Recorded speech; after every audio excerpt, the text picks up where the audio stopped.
all over the show and things like that. But fundamentally, the chair can grow as I grow. And that is the one fundamental that design neglects. Disabled are people who need flexibility, who need independence, who need autonomy. They need to be able to move, traverse comfortably, easily, and in style, and not have to change their chair every time they grow dress size or pant size. Simplicity at its best, people. So, yeah, I ramble. I'm extremely passionate about this. It's taken me years and a truckload of money, personal money. Almost R500,000 has been invested in trying to get from that to that. Personal funds that I have literally washed away with an idea. But an idea that I'm proud to show you people today. So, I've done a couple of tests and I have an 82% approval rating amongst persons with disability. That test was done blind. It was done with a rather small focus group. And the one question I asked them was, do you want one? Over 100% answer rating saying yes, they would want one. Because it can do what no other chair today, or rather very few chairs today, can do. And that is grow. The configuration as it stands can be for adults, can be modified for children, and that's the most important thing. Children grow. They grow long, tall, some of us, most of us, end up growing wider.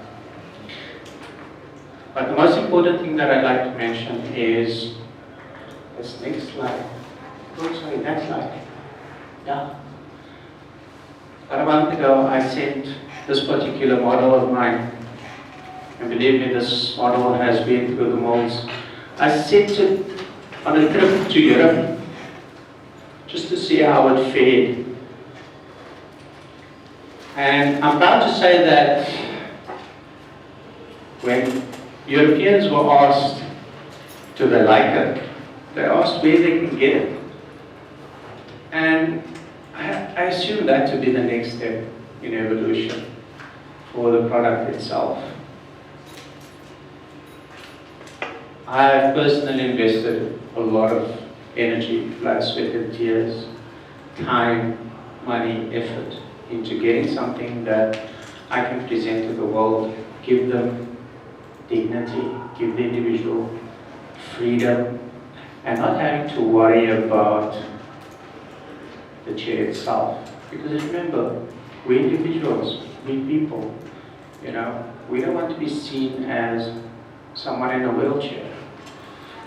As I'm sitting in front of you today, I'd like to think that you're looking at me and not a wheelchair, sexy as it might be. And that's what we as disabled all want.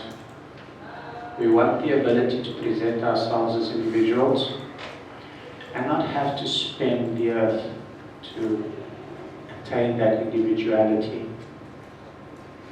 But the reality of it is, to have a chair like that versus a chair like that is cost.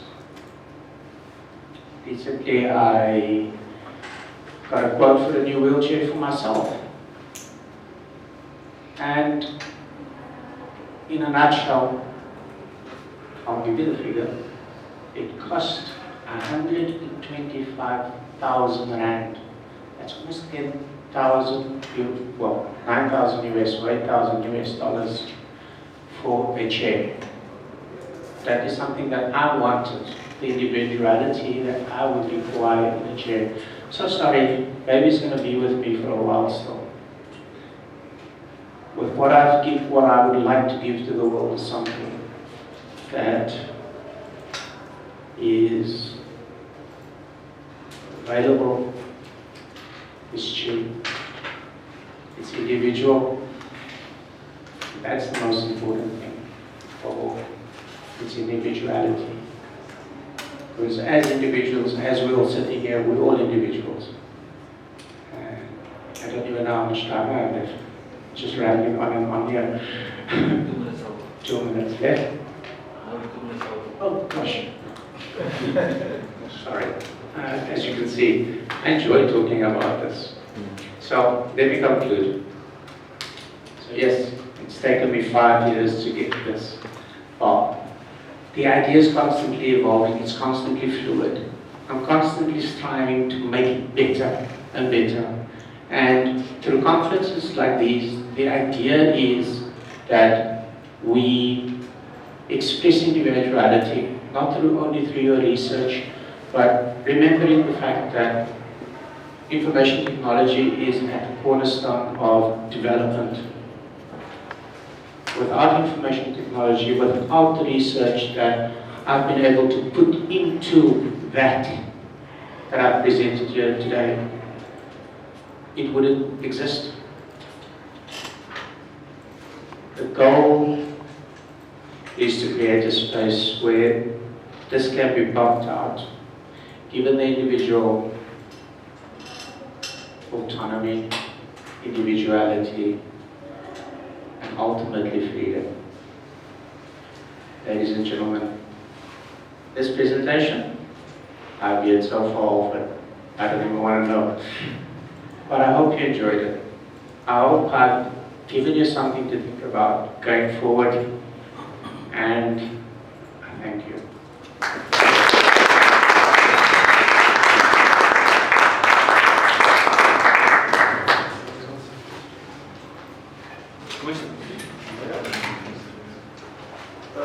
Can I ask a question? Yes. I noticed that the red one, for example, and the black one, doesn't have these two bars on the side that protrude. I'm an engineer, so I'm asking a question on the engineer. So these two bars here on the side. Yes. So you have that, and those. Is there a reason for that? Oh, yeah. So, as I mentioned before,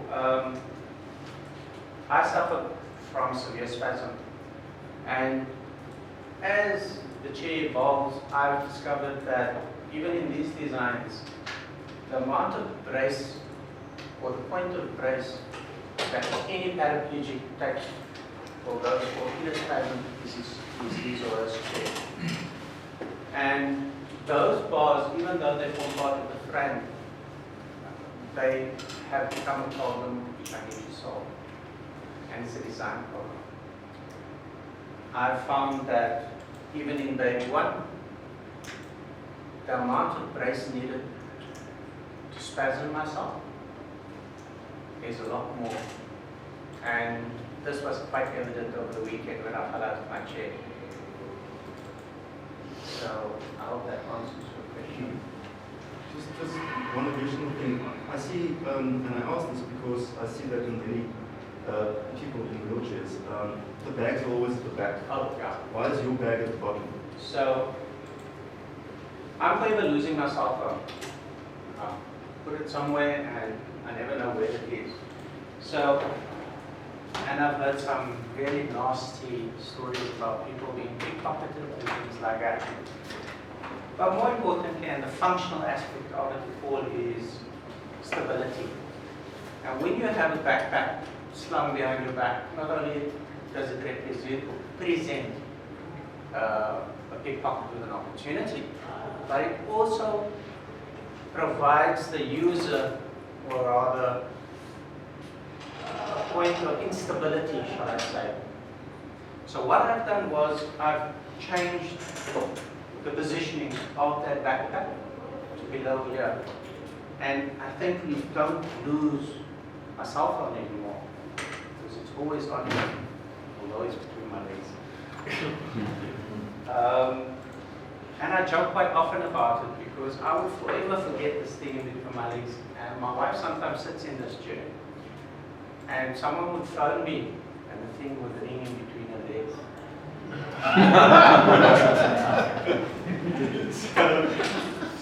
But the most important thing about it was when I thought about everything that people have told me over the years and changing the positioning of the bag system below not only creates stability, but it also gives you a way of storing stuff. The gentleman that took my chair to Europe for the month, he said that it came in handy because he could actually put his camera equipment, he could put his raincoat underneath his, and no one would bother him because it's in his personal space. No one's going to come up to you and try and rip off from the front, I promise you that. You know, picture someone scratching between your legs. Personally, you'll get a smack from me. But the problems that I've discovered in designs moving forward and the iterations that I have going forward is the experiences that I've experienced over the 26 years. So, a year down the line, what I present to you as vision 1.3 might not even be what ultimately you see on the road, what you ultimately see people in, might be vision 4 or 5. But I've tried to encompass everything that I would need into something that I can give to the world and say, off you go. Any other questions? Thank you. All right. Thanks for that presentation, Zahied.